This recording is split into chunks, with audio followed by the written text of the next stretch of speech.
আজকে আমি চলে গেছি একটি বিয়েবাড়ির মেনুতে, যেখানে প্রথমত পড়ে গেছিলো স্যালাড। তারপরে চলে আসলো একটি বেগুনি, যেটা আমার পাতে ছিল। তারপরে একে একে চলে আসলো ভাত।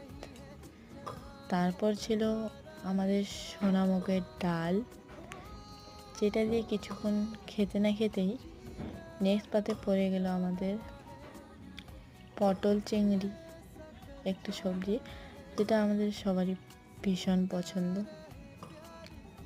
পটল চিংড়ি দিয়ে কিছুক্ষণ খেতে না খেতেই কিছুক্ষণ পরে চলে আসলো মাটন, কিন্তু মাটনটা আমি স্কিপ করেছি যেহেতু আমি খাই না।